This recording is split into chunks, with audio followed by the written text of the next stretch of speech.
So hello everyone, this is Pankaj. I welcome you all again on this platform. तो actually आज हम जो video बना रहे हैं वो एक फॉलो अप वीडियो है जो हमने रिसेंट में जो वीडियो अपलोड करी थी डीआरडीओ की जो पोस्ट थी सीनियर टेक्निकल असिस्टेंट की, उसकी रिगार्डिंग।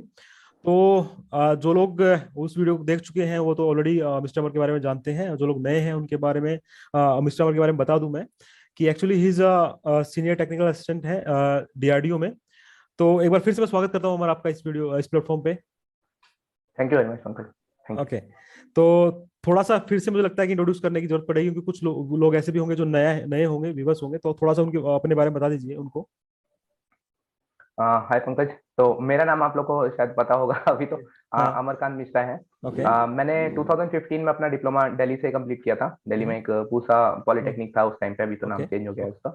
ओके। फिर उसके बाद में मैंने 3 साल तक एक प्राइवेट कंपनी में जॉब किया था। और फिर उसमें जॉब करते करते ही फिर मैंने एग्जाम दिया था एचपीसीएल के लिए। तो एचपीसीएल में मेरा सिलेक्शन हो गया था। तो फिर मैंने वहां पर 1 साल काम किया था और साथ ही साथ में मैंने सेप्टेम्बर 9 में जो वैकेंसी निकली थी उसका फॉर्म फिलअप किया था। तो 1 साल बाद काम करने के बाद में इधर 2019 में मैंने अक्टूबर में ज्वाइन किया है सेप्टेम्बर 9 के through as a okay. Mechanical engineer SCAB post पे। तो अभी तक ओके। मैं वहीं पे काम कर रहा हूँ। ओके। तो जो लोग नए हैं उनके लिए हमने थोड़ा इंट्रोडक्शन कवर कर दिया है और मैं उनको और बता दूं कि ये जो हमारी वीडियो है वो एक्चुअली डाउट सेशन है बेसिकली, अगर हम बोले तो। और इसके बारे में हम जो डिटेल्स हैं वो ऑलरेडी अपलोड कर चुके हैं। और हम कुछ डाउट्स लेके आए हैं जो स्टूडेंट्स के डाउट्स हैं उनको हम डिस्कस करेंगे थोड़ा सा यहाँ पे। काफी डाउट्स को रिप्लाई करना इतना इजी नहीं है, तो इसलिए मैं डाउट्स लेके आया हूँ ओनली। अगर आपको थोड़ा डिटेल में चाहिए तो आप उस वीडियो के में जा सकते हैं, मैं इसमें लिंक भी लगा दूंगा यहाँ पे। ओके, तो अमर थोड़ा लंबा ना करते हुए हम स्टार्ट करते हैं। सबसे पहले जो ठीक है। एग्जाम है उसी के बारे में डिटेल में डिस्कस करते हैं कि काफी स्टूडेंट्स का ये डाउट है कि जो टीयर 1 का एग्जाम है, टीयर 2 का एग्जाम है, तो स्टेप टू स्टेप लेके चलते हैं। जो टीयर 1 का एग्जाम है उसका सिलेबस क्या है और हम्म। आपकी प्रिपरेशन की स्ट्रेटेजी क्या थी, इसके बारे में थोड़ा बताइए। अच्छा। हम्म। ठीक है। हाँ। टीयर 1 और टीयर 2 दो ही एग्जाम होते हैं, इसमें आगे कोई स्टेज नहीं है। तो हाँ। टीयर 1 के केस में क्या है कि नॉन टेक्निकल जितना भी कोर्स आने हैं उसमें हम्म। एप्टीट्यूड लिखा हुआ है, रीजनिंग लिखा हुआ है और हम्म। इंग्लिश के क्वेश्चन भी शायद हैं। तो हम्म। अभी क्या है कि लगभग 3 से 4 साल हो चुके हैं उस एग्जाम के लिए। हम्म। तो उसकी एग्जैक्ट जो जो क्वेश्चन आए थे वो मुझे अभी भी याद नहीं है, हम्म। लेकिन क्या है इसमें कोई एक्सप्लिसिटली कोई सिलेबस नहीं दिया हुआ है। राइट। इन्होंने केवल नाम के लिए उसी नोटिफिकेशन में नीचे मेंशन किया हुआ है हम्म। कि रीजनिंग और जितने हम्म। भी चीजें आनी है। हम्म। तो उसके लिए मेरी जो स्ट्रैटेजी थी, मैंने क्या किया कि मुझे कहीं सिलेबस नहीं मिला था। अभी मैंने देखा कि कई लोग कमेंट में पूछ रहे थे सिलेबस क्या है, सिलेबस क्या है। हम्म। तो मेरा मानना यह है कि आप लोग सिलेबस ढूंढने की बजाय जो जनरल सिलेबस आता है, क्योंकि हम्म। अगर आपको कोई एप्टीट्यूड बोलता है तो उसके साथ हम्म। कुछ चैप्टर्स हैं जो हम्म। कि हर हर एग्जाम के लिए कॉमन है। हम्म। हम्म। तो वो आप चैप्टर एक बार लिख लीजिए। हम्म। आप चाहें तो रेफरेंस ले सकते हैं एसएससी सीजीएल या फिर सीएचएसएल का। तो हम्म। उसमें आपको जितने भी चैप्टर आ रहे हैं उसकी एक लिस्ट बना लीजिए। मान लीजिए 30 टॉपिक्स है। हम्म। तो उसमें आप डेली बेसिस पे एक मैथ का टॉपिक पूरा कीजिए, रीजनिंग का टॉपिक पूरा कीजिए। तो जितने भी टॉपिक है आपका उसमें 80-90% सिलेबस कवर हो ही जाएगा। ऐसा कहीं एक्सप्लिसिटली मेंशन नहीं किया है। और वो भी आप जो पढ़ के जाते हैं वहां पे अगर वो क्वेश्चन नहीं आता है तो आप कुछ कर नहीं सकते हैं, क्योंकि ये एक ओपन एंडेड सिलेबस दिया हुआ है इसमें। राइट। तो आप बेटर रहेगा कि एसएससी सीजीएल का एक रेफरेंस ले सकते हैं, हम्म। उसके बेस पे आप प्रिपरेशन कर सकते हैं। ओके, ये बेसिकली टीयर 1 की बात है। और मैं उन लोगों को टीयर बताना भी वन चाहूंगा जो लोग सिलेबस के बारे में ढूंढ के परेशान हो रहे हैं ना। बेटर ये है हाँ। कि हायर एग्जाम को अप्रोच करके उस एक सिलेबस अपना अप्रोच होता है बेसिकली, मुझे ऐसा लगता है हम्म। कि आपको पता है कि रीजनिंग में क्या होना चाहिए, एप्टीट्यूड में क्या होना चाहिए, और जो क्वेश्चंस एक बुक कभी कवर नहीं कर पाएगी, पूरा क्वेश्चंस कभी सही कवर नहीं कर बात। पाएगी, है ना। तो बेटर ये होगा कि हम्म। जो एक रेफरेंस मान के आप सिलेबस को कवर कीजिए, तो अपने आप से सिलेबस आप बनाइए। तो आई थिंक बेटर अप्रोच होगा, आई थिंक, मेरे हिसाब से, राइट।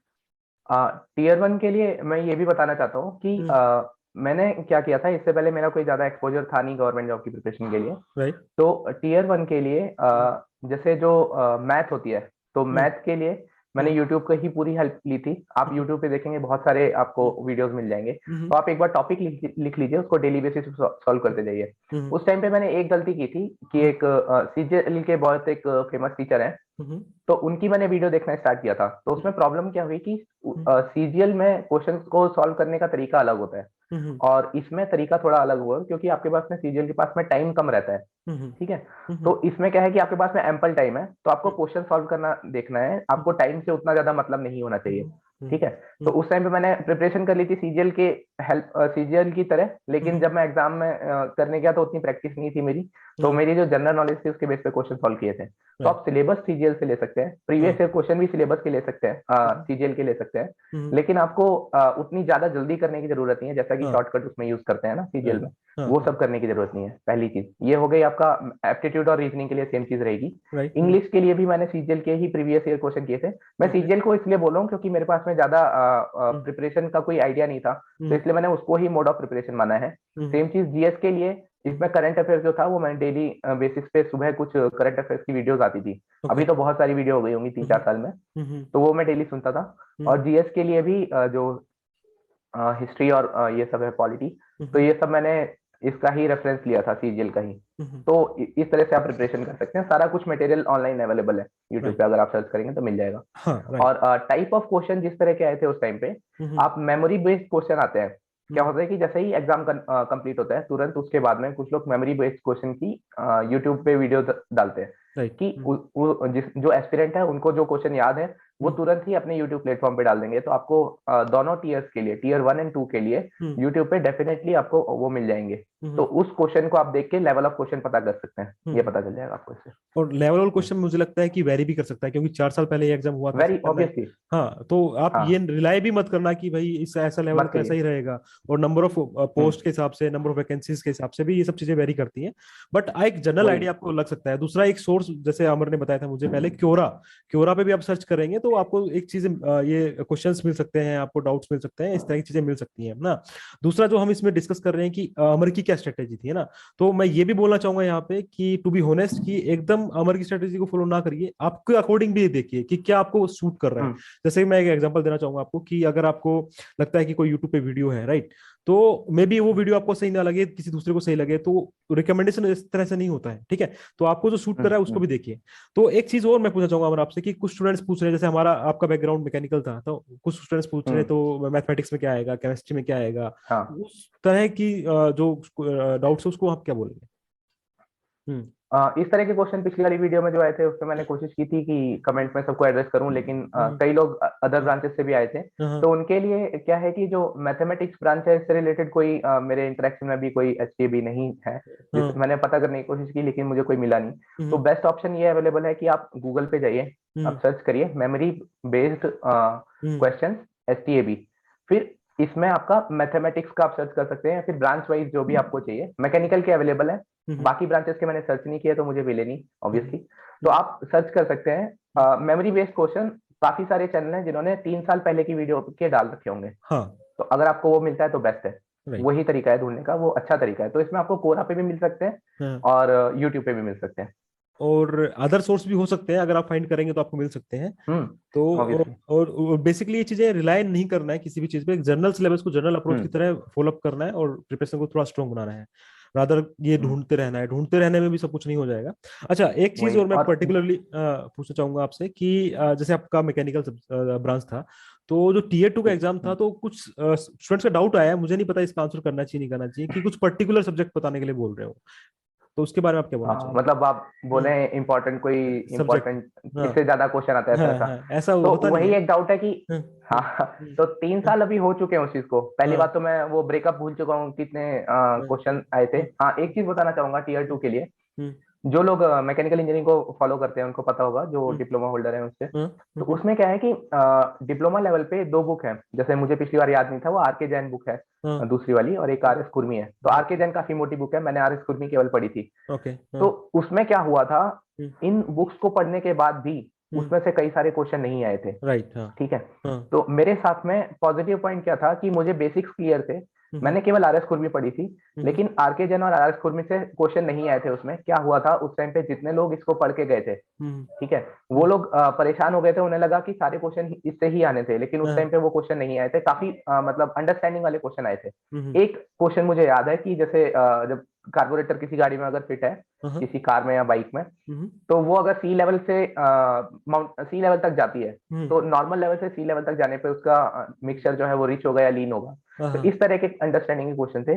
जो कन्वेंशन टाइप क्वेश्चन आते हैं वो नहीं थे। तो इस चीज का आप ध्यान रखिए, आप कॉन्सेप्ट समझ के पढ़ाई कीजिए, आप उनको क्वेश्चन रटने से नहीं होगा। बट ये भी मैं कहना चाहूंगा कि 3 साल हो गए हैं, अभी पैटर्न चेंज हो सकता है। तो हाँ हर चीज में मैं आपको बट लगा के बता रहा हूँ, आप राइट। अपने हाँ डिस्क्रिप्शन हाँ। पे और प्रिपरेशन कहीं ना कीजिए। कहीं हम आपको बट लगा के मोटिवेट कर रहे हैं कि आपको क्या करना हाँ, चाहिए। एक किसी एक बंदे की स्ट्रेटेजी पर आप रिलाई नहीं कर सकते कभी भी, अगर आप किसी भी कम्पिटेटिव वही एग्जाम चीज को आपको निकालना है तो, है ना। ओके, तो मुझे लगता है कि ये ऑलमोस्ट सिलेबस स्ट्रेटेजी प्रिपरेशन आपने कैसे करी उसको हम ज्यादा लंबा नहीं खींचेंगे, जितना होना था हो गया। हम्म। अब मैं बोलना चाहूंगा स्टूडेंट्स को, अगर आपको प्रिपरेशन बनानी है तो आप अपने हिसाब से सोचिए आपको कौन सा चीज सुटेबल लग रहा है, उस हिसाब से करिए, है ना। कि अमर की क्या स्ट्रेटेजी थी या मेरी क्या स्ट्रेटेजी होने वाली है, उससे आपको ज्यादा फर्क नहीं पड़ेगा मुझे लगता है ना।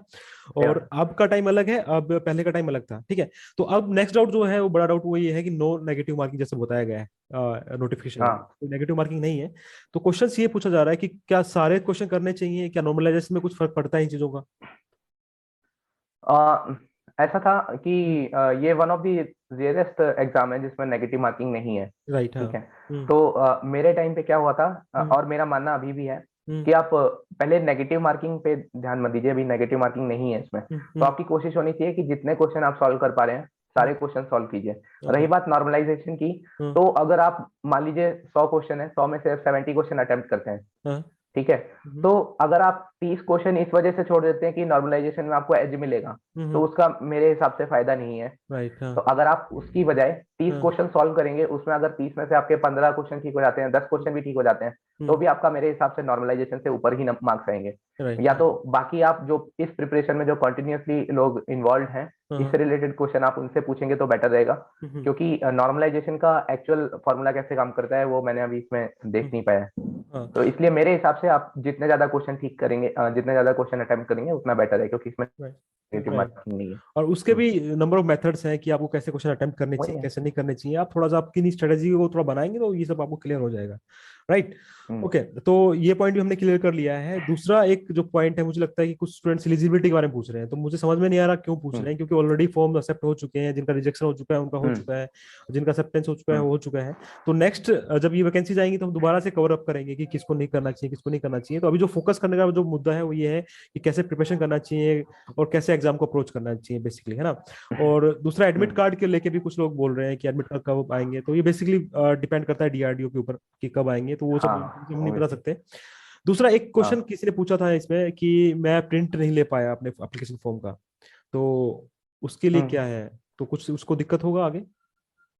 एप्लीकेशन फॉर्म का प्रिंट नहीं ले पाए हैं, अगर स्क्रीनशॉट है, पहली बात आपके हम्म। पास में डेटा होना चाहिए ना, कि हाँ। आपने लॉगिन किया तो आपका एप्लीकेशन आईडी क्या थी वो हो हम्म। सकती है। हम्म। क्योंकि फिर जब एडमिट कार्ड आएंगे ना, तो आपके हम्म। पास में मोस्ट प्रोबेबली एक हम्म। मैसेज आएगा, हम्म। ठीक है, कि एडमिट कार्ड आ चुके हैं। तो जब आप उस पर लॉग इन करेंगे तो आप वहां से एडमिट कार्ड डाउनलोड कर सकते हैं, और सब्सिक्वेंटली एप्लीकेशन फॉर्म भी तभी डाउनलोड कर सकते हैं।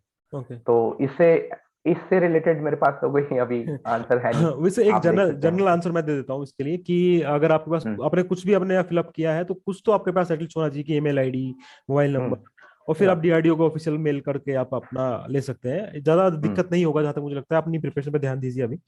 अच्छा, तो हम्म। अभी कुछ क्वेश्चन ऐसा भी पूछ रहे हैं कि जॉब प्रोफाइल क्या होती है, तो ऑलरेडी हम डिस्कस कर चुके हैं, फिर भी एक बार अमर थोड़ा सा बता दीजिए कि जॉब प्रोफाइल के बारे में।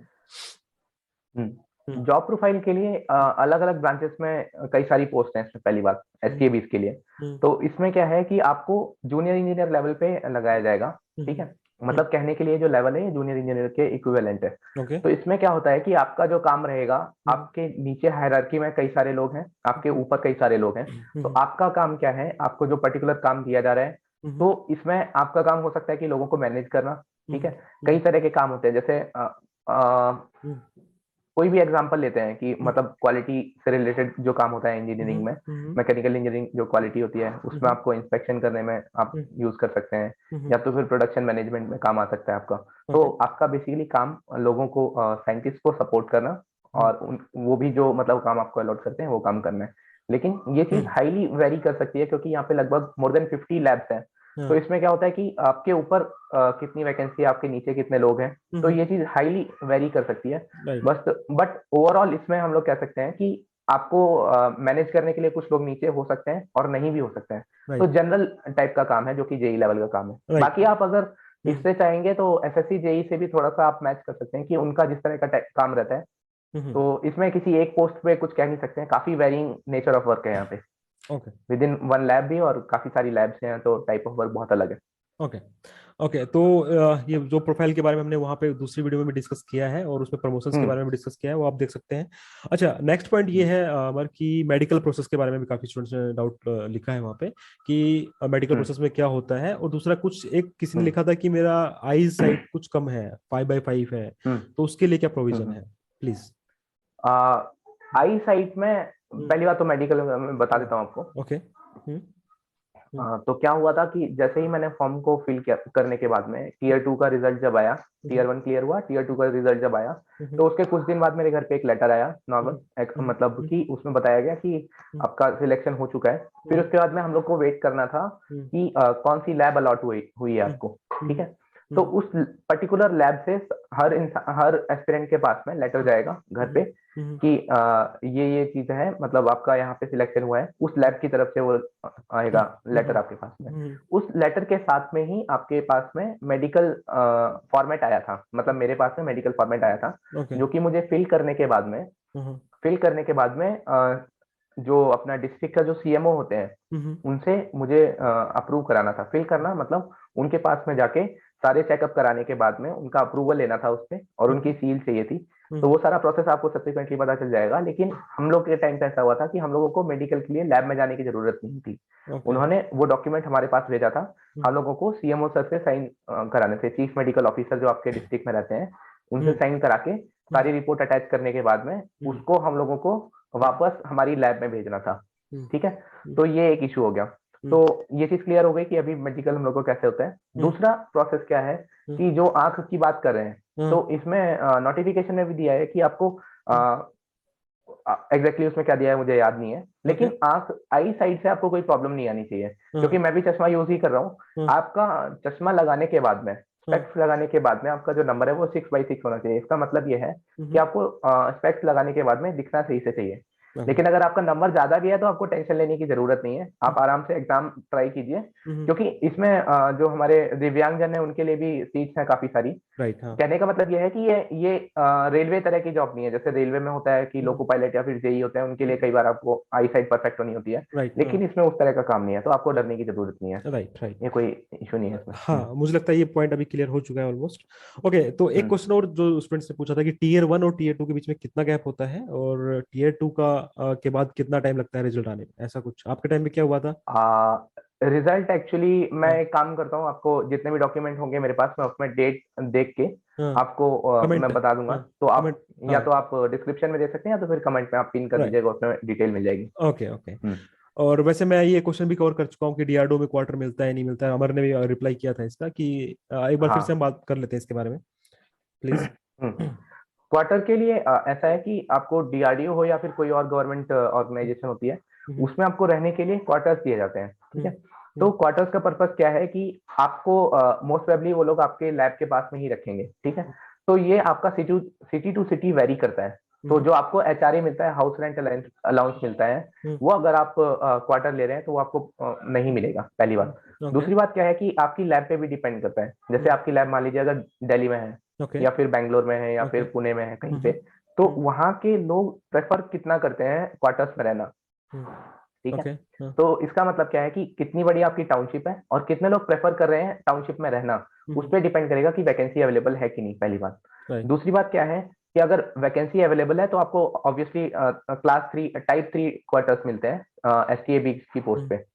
तो आप मतलब उसमें 2 BHK रहता है वो, तो मतलब काफी सही है, कोई दिक्कत नहीं है उसमें रहने के लिए। तो आपको क्वार्टर्स अलॉटमेंट होता है, प्रोवाइडेड कि उनके पास में स्पेस हो उसका। हाँ, और एक चीज मैं यहाँ पे ऐड करना चाहूंगा, मुझे इररिलेवेंट क्वेश्चन लग रहा था क्योंकि आप अभी एग्जाम के ऊपर फोकस करिए, है ना। तो वहां पे अगर रखेंगे तो ऑब्वियसली इन वो चीजों क्वार्टर पे ध्यान देने की जरूरत नहीं नहीं। देना है, बिल्कुल नहीं देना। अगर आप सीरियस है तो हम सिर्फ ये सीरियस कैंडिडेट्स के हाँ, लिए बना रहे हैं और हमारा भी खुद का भी टाइम वही चीज है। है ना। तो ये हम्म। आप मत दीजिए, फिर मैंने एक क्वेश्चन ले लिया।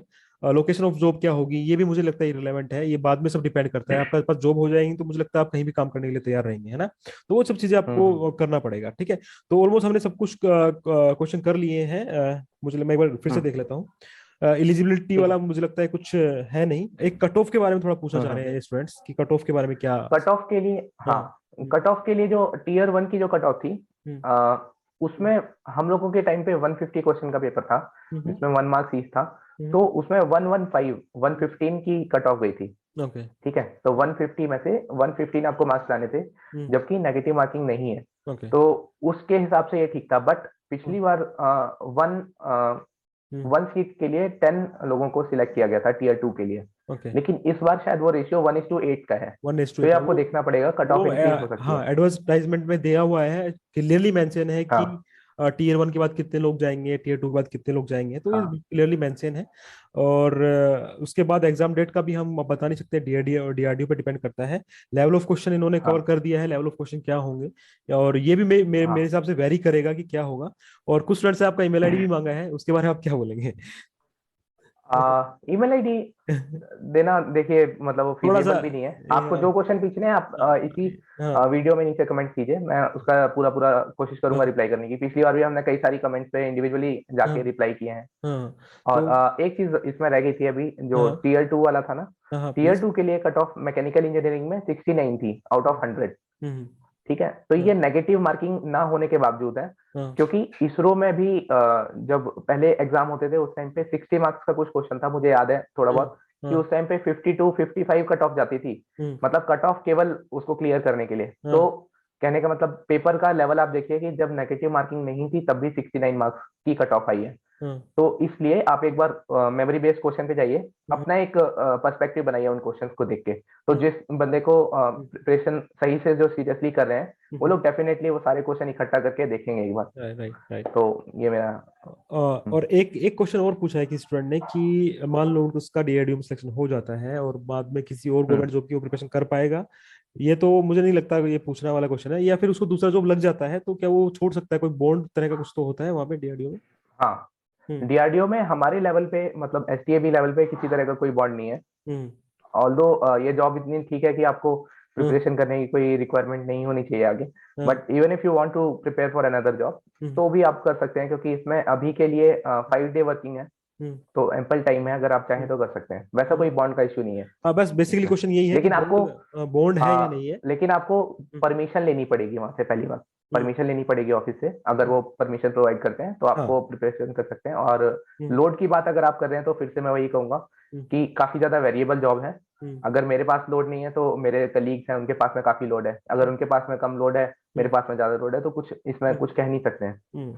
हम्म, और काफी वेरिएबल है ये और अगर इन जनरलाइज वे में बात करें तो काफी अच्छी जॉब है डिप्लोमा होल्डर्स के लिए। और जॉब। हाँ। हाँ, काफी अच्छी जॉब है। और मुझे लगता है हमारे हमने बहुत से क्वेश्चन और ऑलमोस्ट सारे क्वेश्चन अभी कवर कर लिए हैं। क्या हमें जरूरत है एक बार हम यूट्यूब की वीडियोस पे जाके अपने कमेंट्स देखें, कुछ रह गया क्या? देख सकते हैं, अगर आपके पास में है अवेलेबल तो आप भी हाँ देख हाँ, सकते हैं, ठीक कोई है, इशू मुझे नहीं। 1 मिनट का समय दीजिए, मैं करता हूँ। ओके, तो अमर, ये हमारी स्क्रीन है, इसमें जो कमेंट्स आए हैं उनके हम बारे में थोड़ा डिस्कस कर लेते हैं। तो कुछ जैसे क्वेश्चन हम्म। पूछ रहे हैं केमिस्ट्री के लिए, बताइए। तो केमिस्ट्री के लिए जैसे हमने अमर ने बताया कि आप कोरा पे या फिर यूट्यूब पे मेमोरी बेस्ड क्वेश्चन देख सकते हैं। तो और क्या बोलना चाहेंगे अमर इसके बारे में? हम्म। हम्म। आ, इसके बारे में मैं यही बोलना चाहता हूँ कि पहली बात तो मुझे केमिस्ट्री का कोई एक्सपोजर नहीं है। दूसरी बात क्या है कि इससे रिलेटेड जितने भी आपके जेई लेवल के एग्जाम है, हम्म। उस लेवल का आप देख सकते हैं। जैसे कि मैकेनिकल के लिए भी अगर चाहें तो आप एसएससी जेई में जो कि मैकेनिकल के क्वेश्चन आते हैं ना, हाँ। उससे रिलेटेड क्वेश्चन का थोड़ा रेफरेंस ले सकते हैं। तो ओके। सेम चीज आपके पास में जितनी अदर ब्रांचेस हैं, जितना डेटा अवेलेबल है, हम्म। अगर आप सही में प्रिपरेशन कर रहे हैं तो सीरियसली आप सर्च करेंगे, और हम्म। सर्च करेंगे कुछ ना कुछ तो मिलेगा। अगर फिर भी नहीं मिलता है, तो हाँ। आपके जो ग्रेजुएशन लेवल पे आपने जो इसमें बीएससी करते हुए जो पढ़ा है, उससे रिलेटेड ही क्वेश्चन आएंगे। फिर ज्यादा इसके बारे में मत दूरिए, आप पढ़ना स्टार्ट कीजिए। पढ़ना स्टार्ट अभी कीजिए। टाइम काफी कम बचेगा फिर। ओके। एक ही क्वेश्चन जैसे पूछा है कि दिव्यांश ने कि लेटरल एंट्री के लिए, वो हम ऑलरेडी कवर कर चुके हैं, फिर भी हमारे एक बार बता देते हैं। हम्म। हाँ, लेटरल एंट्री से जिन्होंने आईटीआई करने के बाद में डिप्लोमा किया था, उनके लिए कोई इशू आना नहीं चाहिए, क्योंकि इन्होंने नोटिफिकेशन में किसी तरह की टाइमलाइन मेंशन नहीं की है कि 3 ईयर का डिप्लोमा होगा या जो भी, उनको डिप्लोमा होने से मतलब है अभी के लिए। तो इसलिए कोई इशू आना नहीं चाहिए। हम्म, अच्छा, एक क्वेश्चन और बुक के भी बारे में पूछा गया है कि बुक हमने ऑलरेडी बता दिया है कि बुक कौन सी है। हाँ, हम्म। वो बुक वही आरके जैन है जो क्लियर हो ही गया था कमेंट में। और ये आई क्वेश्चन, पावर के लिए भी बता ही दिया है। ठीक है, ये सचिन मूल्य कोई ने जो इशू नहीं क्वेश्चन है। पूछा है कि -5.5 आई पावर अलाउड और नॉट, ये हम कवर कर चुके हैं कोई ये। इशू नहीं है, अगर आप चश्मा यूज कर रहे हैं, स्पेक्स यूज कर रहे हैं, और 6x6 आपकी मतलब आपको देखने में तब कोई प्रॉब्लम नहीं है, कोई इशू नहीं है।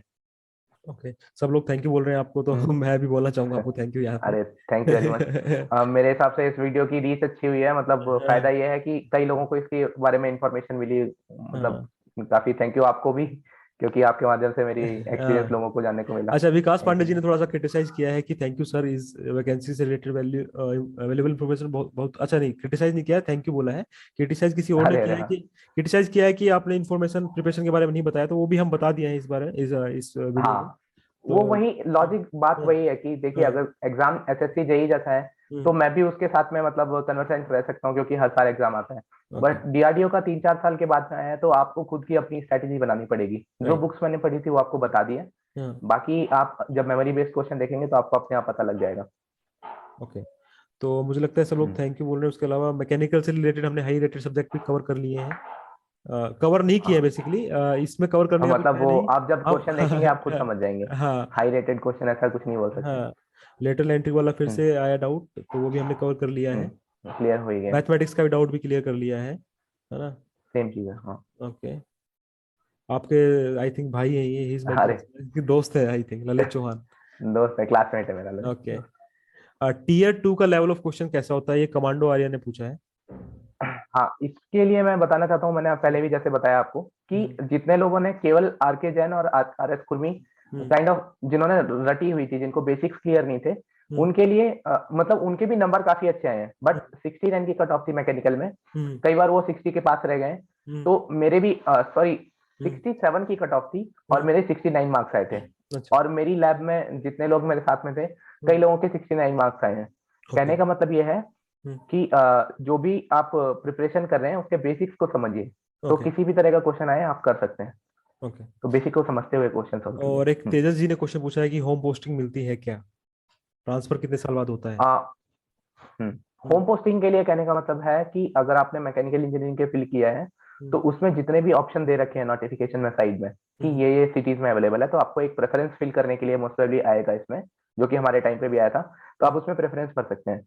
तो मान लीजिए आपने दिल्ली भरा, उसके बाद में बॉम्बे भरा, या फिर जो भी भरे हैं आपने प्लेसेस, हम्म आपके मार्क्स जितने ज्यादा हाईएस्ट रहेंगे, हम्म आपको चांसेस वही है मिलने के लिए। और अभी तो आप लोग भर चुके हैं फॉर्म, तो कुछ हम्म फायदा नहीं है इसका डिस्कस करने का, बट कई हम्म, लोगों के साथ ऐसा हुआ था जिन्होंने कैजुअली फिल कर दिया था प्लेस ऑफ पोस्टिंग। ओके। तो उन लोगों को मतलब फर्दर फर्दर साउथ इंडिया में मिल गया था, जो लोग नॉर्थ इंडिया को बिलोंग करते थे। या फिर उल्टा हुआ होगा, जिन्होंने जो साउथ में रहते थे उनको नॉर्थ में मिल गया था, तो इसलिए अभी तो आपने फिल कर दिया होगा। होम पोस्टिंग उस कंडीशन मिलेगी अगर आपके बहुत अच्छे मार्क्स हैं और हम्म आपने होम फर्स्ट नंबर पे प्रेफरेंस दे रखा है, तो राइट। आपके चांस है। और ट्रांसफर के लिए ऑफिशियल पॉलिसी हम्म ट्रांसफर अलाउड नहीं है। हम्म बट अगर आप बहुत ज्यादा कुछ कंपैशनेट ट्रांसफर है या जो भी प्रॉब्लम है, हम्म तो उसके लिए जैसा कि रूल बुक में दे रखा है उसके हिसाब से ही ट्रांसफर होगा। ये केस टू केस बेसिस है, इसके बारे में मैं ज्यादा इन्फॉर्मेशन मुझे नहीं है, सॉरी। ओके। एक अगला क्वेश्चन किसी ने पूछा है, डीआरडीओ में पीएलआईएस वर्क परफॉर्मेंस अलाउंस पैसा मिलता है क्या, ये। नहीं नहीं नहीं, ये पीएलआईएस अभी तक तो नहीं मिलता हमारे यहाँ पे। ओके। हमारे में बाकी नहीं मिलता है ये, बाकी लोग इसरो में शायद मिलता है, ओके। लेकिन हमारे केस में ये नहीं मिलता है। ओके। बाकी लोगों ने हम्म। जो क्वेश्चन पूछे कि मेरा डिप्लोमा हो चुका है, ये हो चुका है, तो मुझे लगता है कि फॉर्म भर चुके हैं और ऑलरेडी एक्सेप्टेंस वाला वीडियो को लंबा नहीं करेंगे हम। ठीक है। पढ़ाई सर उन्होंने किस तरह का पढ़ाई किया, हाँ आपकी मैं इन। आवाज में कुछ प्रॉब्लम आई थी बीच हेलो। में। हेलो, अभी आ रहा है। हाँ, अभी आ रहा है, वो पीछे वाला कवर कर लीजिए फिर से, ठीक है। कट कर दीजिए उसको। मैं यही बोल रहा था कि स्टूडेंट्स ने ये पूछा है कि डिप्लोमा के बाद एलिजिबल हूँ या नहीं हूँ, वो सब चीजें पूछी हैं, बट ऑलरेडी फॉर्म भर चुका है, तो अब उसमें हम कुछ हम्म। बता नहीं सकते, और डीआरडीओ कैसे ट्रीट करेगा वो हाँ डीआरडीओ पे डिपेंड करता है बेसिकली। हाँ। हाँ, तो एक सही जो बात। इन्होंने पूछा था विकास बनर्जी ने कि उस सर उन्होंने किस तरह की पढ़ाई किया, कितना पढ़ा और किस तरह तैयारी किया, ये पूछना चाहिए था। ये मतलब ये क्रिटिसाइज वाला मैं पॉइंट हाँ यहाँ पे हाँ बताना चाह रहा था। तो ये भी हाँ हम हाँ डिस्कस हाँ। कर चुके हैं, सबसे पहला ही पॉइंट था, तो मैं थैंक यू बोलना चाहूंगा विकास हम्म। को आगे। ओके, तो ऑलमोस्ट सभी क्वेश्चन कवर कर लिए हैं विकास, सॉरी अमर। हम्म। तो हम्म। बुक्स के बारे में डिस्कस हो चुका है, tier level tier one tier two के बारे में डिस्कस हो चुका है। तो मुझे ये लगता है कि एक क्वेश्चन अभी निकल गया, शायद परमानेंट जॉब है या कॉन्ट्रैक्ट जॉब है। हाँ तो हाँ। ये हम्म, टोटली परमानेंट जॉब है, इसमें कोई कॉन्ट्रैक्ट नहीं है किसी तरह का। हाँ, हम्म, आपको 2 साल के लिए प्रोबेशन पे रखा जाएगा, हम्म, और फिर उसके बाद में आपको कंफर्मेशन मिलेगा। और प्रोबेशन के टाइम पे आपकी किसी हाँ, तरह का डिफरेंस कुछ नहीं आता है कि आपको लीव कम मिले या फिर सैलरी, हम्म, सब कुछ बराबर मिलेगा, कोई इशू नहीं है। अगर आप सही से काम करते हैं तो आपको 2 साल के बाद में हम्म। प्रमोशन मतलब परमानेंट कर दिया जाएगा। ओके, तो मुझे लगता है अभी सारे क्वेश्चंस कवर हो चुके हैं। ठीक है। ओके, तो मुझे लगता है हमारे सारे क्वेश्चन हमने कवर कर लिए हैं, और मैं फिर भी बोलूंगा स्टूडेंट्स को कि अगर आपको फिर भी डाउट्स आते हैं तो आप कमेंट्स करिए। बट इसके साथ मैं ये भी बोलना चाहूंगा कि अभी समय बहुत कम है, मुझे लगता है जल्दी ही एडमिट कार्ड आने वाले हैं, जल्दी एग्जाम आने वाला है, तो अभी फोकस करिए कि पढ़ना कैसे है, क्या पढ़ना है और कहाँ से पढ़ना है, बस इतना। बाकी चीजें हम, अगर आपका रिजल्ट अच्छा आता है, पॉजिटिव आता है, तो हम फिर से एक वीडियो ले आएंगे, कवर कर लेंगे जो आपके डाउट्स होंगे। तो फिलहाल पढ़ाई पे फोकस करिए। तो एक बार फिर से अमर, मैं आपका थैंक यू बोलना चाहता हूँ। बहुत बहुत धन्यवाद अमर, टाइम देने के लिए।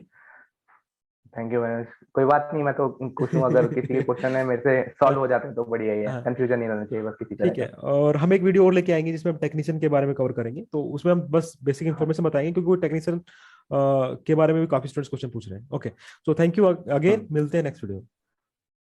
ओके।